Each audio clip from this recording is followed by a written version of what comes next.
जय हिंद, नमस्कार मेरे सभी प्यारे साथियों। कैसे हो? उम्मीद करता हूँ आप बढ़िया होंगे और स्वस्थ होंगे। हम बात करेंगे आज बात नहीं हम एक टॉपिक कवर कर रहे हैं यहाँ पे साइमन कमीशन के बारे में बिल्कुल नए फैक्ट के साथ में हम क्लियर करेंगे और कल अपन टेस्ट सीरीज करेंगे यहाँ पे। आपको बहुत अच्छी टेस्ट सीरीज प्रोवाइड करूंगा मैं। आप चैनल को सब्सक्राइब कीजिएगा। बिल्कुल आपको बहुत अच्छे क्वेश्चन भी मिलेंगे यहाँ पे और आपकी तैयारी में बिल्कुल चार चांद लग जाएंगे यहाँ पे। तो आप बिल्कुल तैयार हो जाइए और चैनल पर वीडियो को पूरा देखिए और नई नई चीजें आपको देखने को मिलेगा। तो हम सबसे पहले साइमन कमीशन के बारे में यानी कि चलते हैं साइमन कमीशन। तो साइमन कमीशन का गठन होता क्यों है? तो सबसे पहले आपको एक बात बताना चाहता हूं। तो भारत शासन अधिनियम 1919 होता है। कौन सा? भारत शासन अधिनियम 1919, जिसको हम जानते हैं माउंटेन्यू चेम्सफोर्ड रिफॉर्म के बारे में जानते हैं।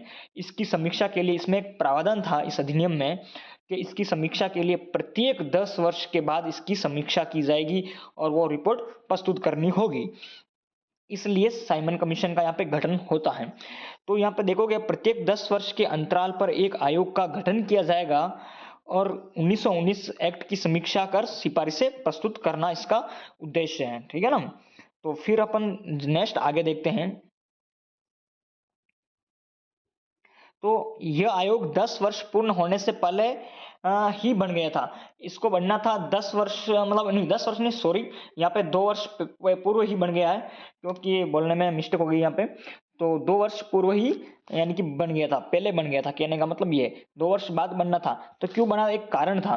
तो यह आयोग 10 वर्ष पूर्ण होने से पहले ही बन गया था क्योंकि इंग्लैंड में चुनाव होने वाले थे 1928 में। क्या होने वाले थे? 1928 में चुनाव होने वाले थे। तो इसलिए इस आयोग का गठन समय से पहले ही कर दिया जाता है। जिस समय इस आयोग का गठन होता है उस समय पीएम कौन होता है? स्टैनली बोलविन होता है, जो कंजर्वेटिव पार्टी से होते हैं। इनको डर था कहीं लेबर पार्टी सत्ता में न आ जाए, इसलिए इन्होंने जल्दी ही गठन कर दिया था। तो अपन आगे देखेंगे यहाँ पे।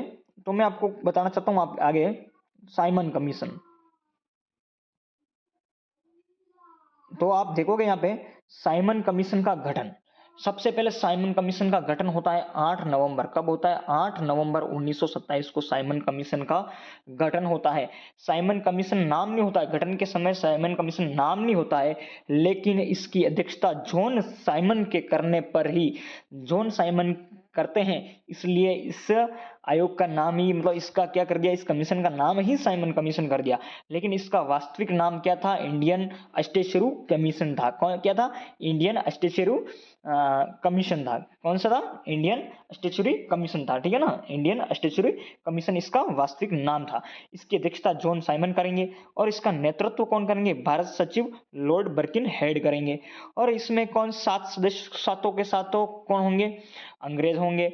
इसीलिए तो वहां पे भारतीय राष्ट्रीय कांग्रेस इसका श्वेत कमीशन कह के क्या करेगी? विरोध करेगी। क्या करेगी? कौन करेगी विरोध?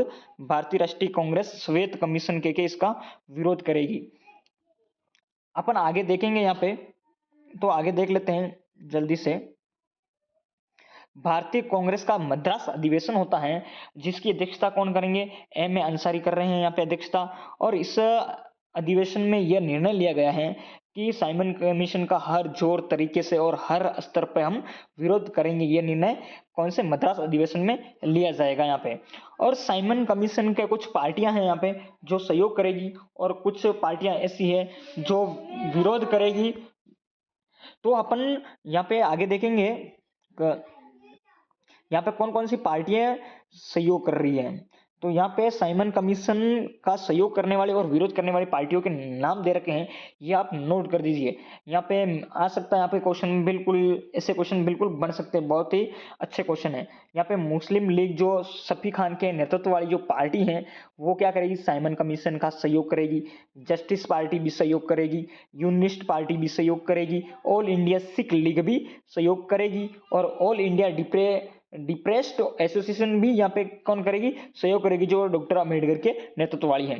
अब विरोध वाली पार्टी देख लेते हैं। भारतीय राष्ट्रीय कांग्रेस यहाँ पे विरोध करेगी, हिंदू महासभा भी इसका विरोध करेगी और फिक्की फिक्की एक भारतीय व्यापारियों का संगठन था जो भी साइमन कमीशन का क्या कर रही है? विरोध कर रही है। और मुस्लिम लीग जो जिन्ना के नेतृत्व वाली जो पार्टी है वो भी क्या करेगी? यहाँ पे इसका विरोध करेगी। नेक्स्ट अपन देख लेते हैं आगे। आगमन। अब साइमन कमीशन का आगमन, भारत में साइमन कमीशन का आगमन होता है, 2 बार होता है। एक तो अपने 3 फरवरी कब होगा, 3 फरवरी 1928 और अप्रैल 1929 को, यानी कि होने वाला है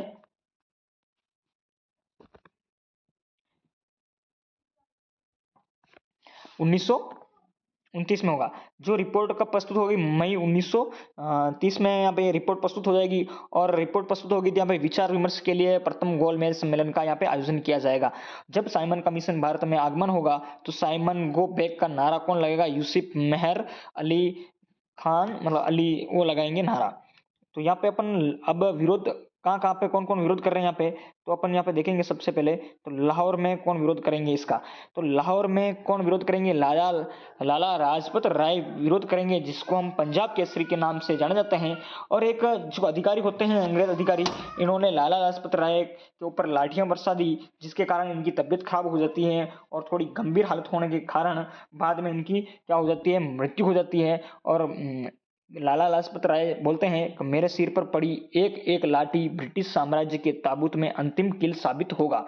यहाँ पे जब श्रद्धांजलि देते हैं मोतीलाल नेहरू, जब मृत्यु हो जाती है लाला लाजपत राय की, तो यहाँ पे श्रद्धांजलि देने आते हैं यहाँ पे मोतीलाल जी नेहरू। तो वो बोलते हैं इनके लिए वर्ड कहाँ है, यहाँ पे प्रिंस अमन पीस मेकर्स के नाम से ये पुकारते हैं यहाँ पे। और इसी तरह अपन आगे देखेंगे, लखनऊ में इसका विरोध कौन करेंगे, तो लखनऊ में पंडित जवाहरलाल नेहरू विरोध करेंगे साइमन कमीशन का, और गोविंद वल्लभ पंत करेंगे। और दिल्ली में कौन विरोध करेगा, खलीक उज़्मा विरोध करेंगे। और यहाँ पे अपन आगे जाएंगे तो मद्रास में भी इनका विरोध होगा। मद्रास में विरोध कौन करेगा, तो यहाँ पे अपन देखते हैं मद्रास, देखो मद्रास में विरोध करेगा टी प्रकाशम करेगा। कौन करेगा साइमन कमीशन का विरोध, टी प्रकाशम करेगा। कौन करेगा, टी प्रकाशम इनका विरोध करेगा। जब लाला लाजपत राय की मृत्यु हो जाती है तो गांधी जी इनके बारे में बोलते हैं यहाँ पे कि भारतीय सौर मंडल का एक सितारा टूट गया है। नेक्स्ट अपन आगे देखेंगे यहाँ पे, जब साइमन कमीशन का चारों तरफ अब विरोध होने लग गया, मद्रास में, इलाहाबाद में, हर जगह विरोध हो रहा था, तो लखनऊ में तो साइमन कमीशन का विरोध शुरू होता था। तत्कालीन उस समय एक सचिव होता है अपने, तत्कालीन सचिव लॉर्ड बर्किनहेड भारतीयों को ये चुनौती देते हैं कि आप सभी भारतीय पार्टी की मतलब सहमति दे दीजिए और आप एक सम्मेलन कीजिए, उसमें आप रिपोर्ट प्रस्तुत कीजिए यहाँ पे। तो वहाँ पे सर्वदलीय सम्मेलन, फिर एक सर्वदलीय सम्मेलन का आयोजन होता है, जो जिसमें 29 पार्टियां शामिल हो जाती है, जिसकी सम्मेलन दिल्ली मुंबई में होता है। और इसके बाद एक समिति का गठन कर दिया जाता है। तो समिति का गठन करता है तो उस समिति का नाम हो जाता है यहाँ पे, क्या नाम होगा उस समिति का, नेहरू समिति इसका नाम होगा। तो नेहरू समिति में कौन कौन होंगे, इसकी अध्यक्षता मोतीलाल नेहरू करेंगे। और इसमें कौन कौन से सदस्य होंगे, तो सुभाष चंद्र बोस होंगे, अली इमाम होंगे, सैयद कुरैशी होंगे, जी.आर. प्रधान, मंगल सिंह और आनंद साहब, ये इनके सदस्य हो जाएंगे। तो दोस्तों आज के लिए इतना ही। नेक्स्ट अपन जब वीडियो अपन टेस्ट सीरीज अपलोड करने वाला हूँ मैं, नेक्स्ट कल या परसों अपने टेस्ट सीरीज अपलोड करूँगा, बिल्कुल नए नए फैक्ट के साथ में आपको यहाँ पे क्लासें मिलेगी। बहुत ही अच्छी तैयारी होगी आपकी, ठीक है ना। तो आप चैनल को सब्सक्राइब कीजिएगा। नेक्स्ट मिलता है अगले वीडियो में, तब तक के लिए जय हिंद जय भारत।